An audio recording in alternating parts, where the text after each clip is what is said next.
सभी विद्यार्थियों को एपेक्स कोचिंग इंस्टीट्यूट बीघापुर की तरफ से बहुत बहुत शुभकामनाएं।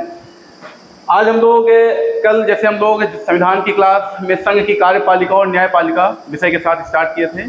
आज ज्योग्राफी का एक बहुत महत्वपूर्ण टॉपिक है वायुमंडल की संरचना, जिसमें वायुमंडल को 5 परतों में या 5 भागों में बांटा गया है। सबसे पहली जो लेयर है, पहली क्षोभ मंडल, इसको जो है क्षोभ मंडल या पृथ्वी के सबसे नज़दीक का मंडल है। क्षोभ मंडल, इसकी ऊंचाई मिलती है 16 से 18 किलोमीटर। इसके बाद दूसरा जो मंडल है समताप मंडल, इसको इंग्लिश में स्ट्रेटोस्फीयर कहा जाता है। और इसी समताप मंडल में ही ओजोन लेयर पाई जाती है, जो जानते हैं कि सूर्य से आने वाली जितनी अल्ट्रावायलेट रेस होती हैं, हानिकारक जो पराबैंगनी किरणें होती हैं, ये ओजोन लेयर इसको रोकती है। तीसरा जो मंडल है मध्य मंडल है, मेसोस्फीयर, इसकी ऊंचाई 80 किलोमीटर तक की मिलती है। आयन मंडल, आयनोस्फीयर या थर्मोस्फीयर, इसकी ऊंचाई 400 किलोमीटर है। और बहिर्मंडल, इसकी ऊंचाई 1000 किलोमीटर तक की मिलती है। सबसे पहले बात करते हैं क्षोभ मंडल या ट्रोपोस्फीयर की।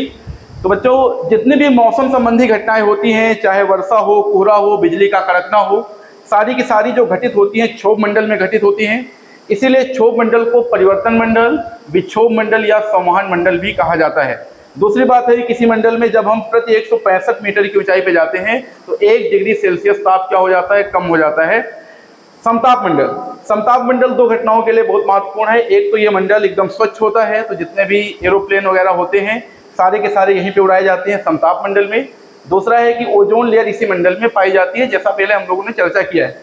मध्य मंडल सबसे ठंडा मंडल होता है, मेसोस्फीयर। और सबसे जो महत्वपूर्ण बात है, जो कई बार यहाँ से एग्जाम में क्वेश्चन बने हैं, कि जो अंतरिक्ष से टूटने वाले जो उल्का पिंड होते हैं, मेट्राइट्स होते हैं, जिनको टूटता हुआ तारा कहा जाता है, इसी मंडल में आने पर वायु के घर्षण के कारण जल उठते हैं, जिनको उल्का पिंड भी कहते हैं। आयन मंडल, सबसे ज्यादा क्वेश्चन इससे आयन मंडल से बनते हैं। सूर्य की किरणों को सबसे ज्यादा एब्जॉर्ब करता है, अवशोषित करता है, इसलिए सबसे गर्म मंडल है आयन मंडल। रेडियो संचार के लिए इसी मंडल का प्रयोग किया जाता है। टेलीकास्ट कम्युनिकेशन के लिए, संचार के लिए इसी मंडल का प्रयोग करते हैं। और रडार से भेजी जाने वाली रेडियो तरंगे इसी मंडल से टकराकर पुनः वापस धरती पे आ जाती है।